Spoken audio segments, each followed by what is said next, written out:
And here we see the $1 million sunrise view. Good morning everyone and welcome from Sapa, one of the most famous northern mountain villages in Vietnam. The plans for today were very simple. Head east so we can slowly make our way to Ha Giang to do the infamous Ha Giang loop over there. But I've had to make a pretty hard decision, as I have to be honest with myself that I really am not enjoying the cold anymore. It is currently like 5 degrees here right now.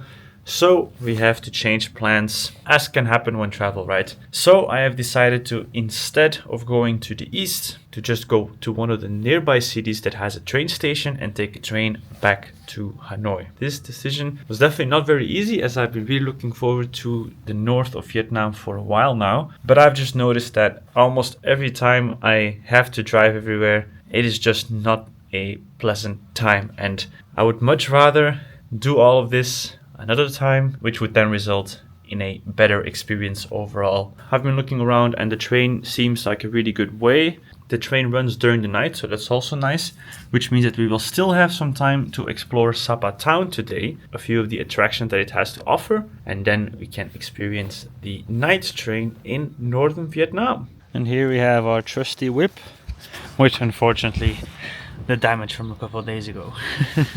We're gonna try and fix that today. So yeah, it's time to head to Sapa Town. This is Sapa Square, and there's quite a lot going on.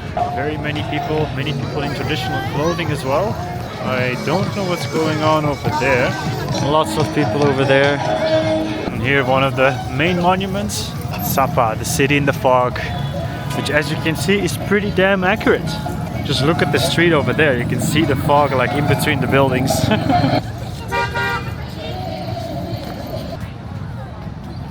I didn't know this town had so much going on. It's like a lot of buildings, lots of shops, very colorful. It does have like a really nice vibe to it, I must say.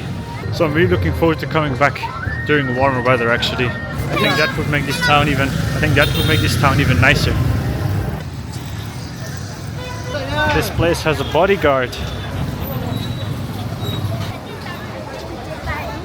And not too far from the town square, we have the Sapa Lake. Look how beautiful. And there's even like a garden over there. Oh, and the mountains are visible. Very nice. Just look at how nice this is. Oh, and here's Sapa Church. I completely missed it. Right next to the town square over there.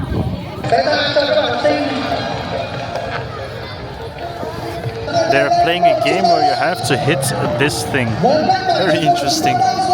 You see them like throwing things. How cool. And look at these dresses, they're so nice. Even the children have like a nice dress. You see? Vietnam has such a nice culture.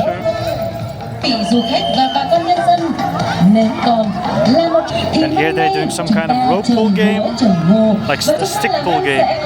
Look, and just 1 minute later, after the last video, all of a sudden, a cloud just appeared. That's Sapa for you right there.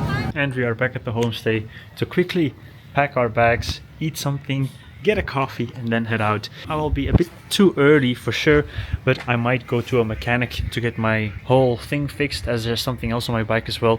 But if I don't manage to do that before I need to drop off my bike, then so be it, then that's also good. But yeah, the stay here was absolutely lovely. I would recommend this place to anyone who's visiting Sapa, even though it's a little bit outside of Sapa Town. I maybe do suggest staying in Sapa Town for at least a night as well, because I didn't do that, and going there right now was actually pretty cool, even though I didn't really get to see everything. Also because there were constantly clouds coming in town and clouds moving, so it was like going from oh it's nice weather to oh damn it's getting cold. It's like ups and downs all the time. I'm excited to leave the cold, man. Even though it's kind of a double feeling, because at the same time it feels like I'm leaving this place like incomplete, which is kind of true, but it's a good reason to come back in a couple months maybe, or in a couple years, just during a better time of year to visit the north, because this country is just too beautiful to not fully explore, I'd say. So I tried getting the train, but the lady was everything but helpful and just straight up told me it was not possible. So Vietnam Corkle, you're lying. Or maybe she's just unaware that it said that it's actually a thing.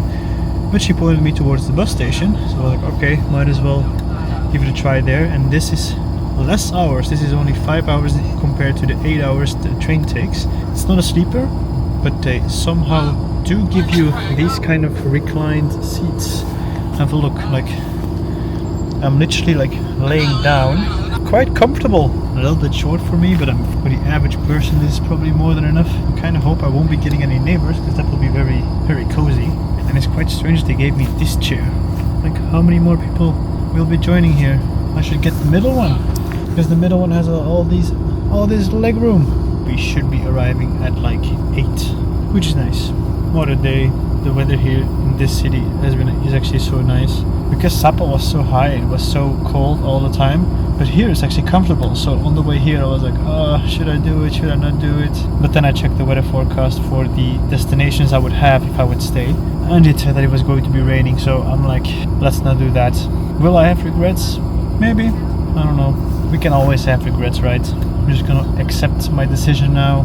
And this is like a good excuse to come back one day. To finish the unfinished business I have with North Vietnam. And maybe revisit the homestays. We're having a little lunch break. Here we go. We made it back to Hanoi. So now it's time to head to the hostel. Whew, what a long day.